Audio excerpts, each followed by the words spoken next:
Can you see my screen now? Yeah, amazing. So, hi everyone, my name's Louise Robson and I am the project manager for Count Your Carbon. So it's produced by Keep Britain Tidy, but I am part of the Eco Schools team. I'm sure many of you have heard of the Eco Schools programme. So I thought I'd just introduce what we do as a team first, and then I'll go into introducing Count Your Carbon. I'll give you a bit of an overview of the process of calculating your footprint and then talk you through some of the resources that we've got available for your use as well. So as I just mentioned, we deliver Eco Schools. That's the nation's largest environmental schools programme. And we've also this year expanded that to cover early years as well.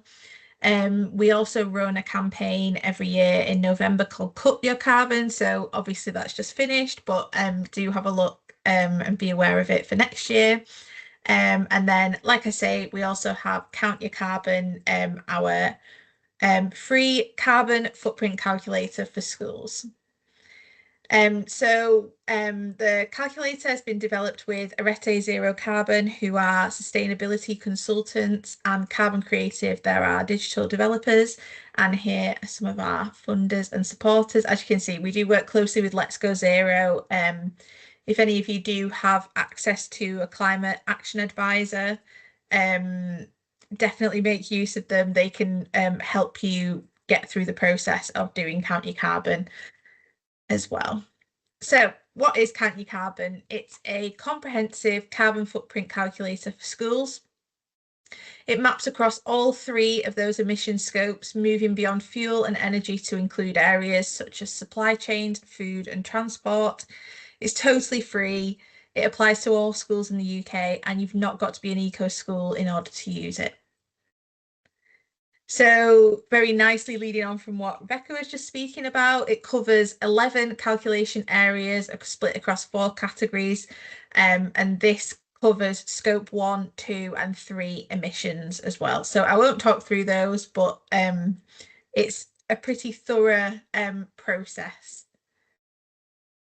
The methodology behind the calculator follows the greenhouse gas protocol. This is a globally recognised standard for greenhouse gas accounting and reporting. Basically, it ensures consistency across all sectors in calculating carbon emissions and carbon footprint.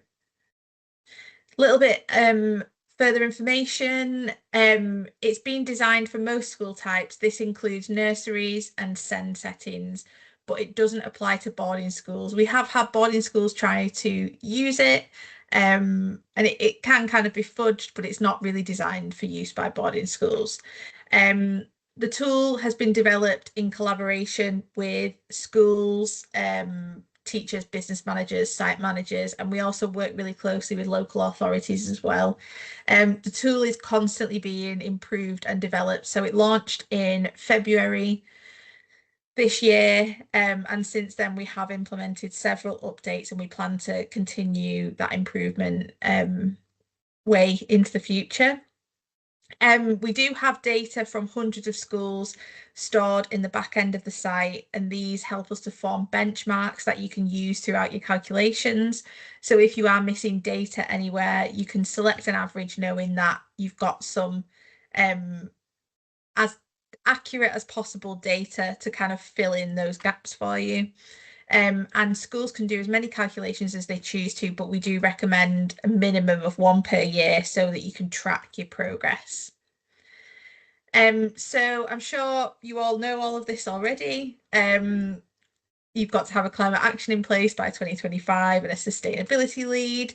That climate action plan has several different sections, but Count Your Carbon really speaks to the decarbonisation element of your climate action plan. So if you take your school through the process of gathering your data, calculating your footprint, and then building a carbon reduction plan, you're on the road to having that decarbonisation element of your climate action plan basically completed, ready to go for you to actually start implementing. So some of the benefits of Count Your Carbon, it will enable you to understand your school's current carbon footprint, and the areas where you're emitting the most carbon at present. Um, you'll also get guidance around how you can decarbonise your school's operations and how to produce a plan to implement actions to decarbonise. And it will enable you to measure progress over time as well. So, you can do a calculation now, do another one in 6 months. All of your data is stored within Count Your Carbon, so you can see any changes and track your progress really nicely, all within the platform. You also might save some money, which is always a bonus as well. So a little bit about how it works now. So firstly, you'll need to go on, register your school and any users. You can register multiple users to one school. So if you're collaborating with several staff members or even an external advisor, from Let's Go Zero or one of the climate ambassadors, then you can do that really easily. Then what you'll need to do is collect your data. So we've got a PDF guide that you can use to do this. You can either print this or do it digitally. We normally say for people to kind of do this over a period of time. It won't be, done in a day. You might take a few weeks doing a little section here and there, 10 minutes here and there when you've got time. To complete all of that data gathering. Once you've done that data gathering, you can then go on to complete your calculation. This is actually probably the quickest bit. Gathering your data, people say that takes about 3 hours in total, across a period of time. Once you've got your data and you go onto the calculator to actually complete the calculation, that might take you 10 to 20 minutes, depending on how quick you are. There's tips throughout that process as well. So if you're at the point where you've got some data, but you're unsure whether you're quite right there, hopefully you'll get enough guidance to be able to input your data accurately. And like I mentioned before, if you are still missing data at that point, you can just tick the box to select an average, and that will kind of fill in those gaps for you so you can still get a complete calculation. Obviously, you'll just have to be aware that when you get through to your results, you have used averages, so there'll be a little bit of an estimate there. And then we also have some pupil worksheets that you can use as well if you want to get students involved in gathering that data. We do plan to improve these over the next few months as we develop our educational tool element of Count Your Carbon, the playground. But for now, we've got two activity sheets, one about commuting and one about waste.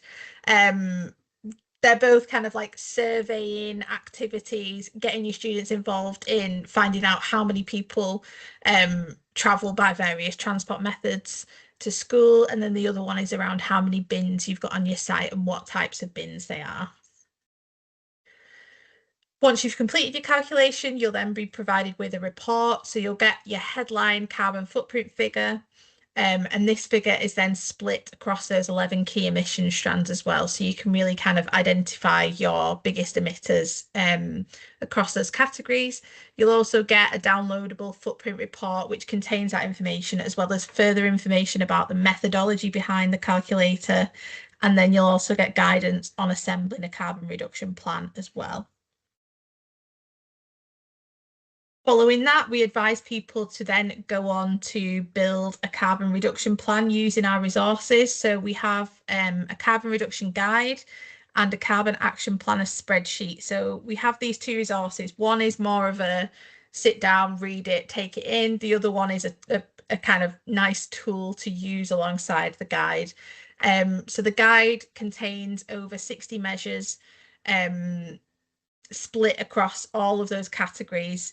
And they're also categorized by keys as well. So things like cost, ease of implementation, how much carbon you can expect to save, to help you identify which actions are going to be most appropriate for your context.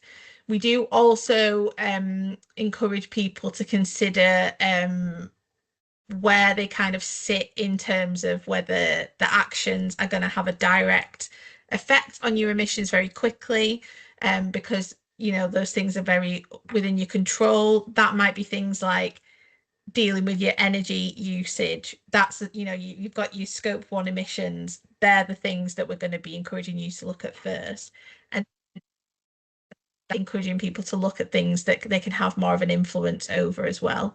So you're kind of taken through that whole process through the guide, and then you can log on to our spreadsheet, and the spreadsheet contains all of these actions. You tick boxes next to them, and then that will automatically generate you your carbon reduction plan template. You can then save that in a central location, and use that to keep track of your actions and build it into your climate action plan as well, if you like. So that's a bit of an overview of the process. We do intend in 2025 to release data outlining the national picture. So once the tool's been in operation for a year, which will be February, we'll be starting to consider when we plan to release that data. We have had a lot of people asking us for like averages for certain settings, and the kind of quick answer is that we just don't have enough data yet to be happy to share what those averages are, but we do intend to be doing that within the next 6 months or so. And that will then allow people to start seeing, where your school sits against other schools of similar size as well. So you can really start to understand, what your priorities should be, and things like that. So that's a very quick whistle-stop tour of Count Your Carbon. If anyone's got any questions, feel free to put them in the chat, or just speak if you like instead. Either way, I'm happy to answer. And our email address is on screen as well. So if you do have any further queries, feel free to get in touch by email and we'll get back to you. Lovely. Did anyone have any questions for Louise? Feel free to raise your hand. I didn't know if you wanted to just talk about the playground quickly, Louise, or would you prefer to wait until it's more ready? Yeah, I can do. Yeah, I've not got any good slides that I can share, unfortunately, at the moment, because it's all kind of in various states of being complete. But we are developing an educational tool that is going to be built in to Count Your Carbon. So Count Your Carbon, obviously, is a carbon footprint calculator. It's very much aimed at teachers and school staff, with possibly a little bit of pupil interaction if teachers want to get them involved. Whereas the playground is very much aimed at students. So it will basically take all of the data from your most recent carbon footprint calculation and feed it into several simulations that students can then experiment with. So it might be things like, what happens if you increase or reduce your water consumption? What happens if you increase how much renewable energy you're using in your school? And they'll then be able to model what the potential carbon reduction or increase might be as a result of that change. There will be educational resources built in there as well, and they'll be very much about supporting teachers to kind of have the knowledge needed to deliver sessions with the playground in class effectively. So that's due to launch in April this year. So there'll be more information coming out in the new year. So just keep an eye out on our Count Your Carbon site for information on that.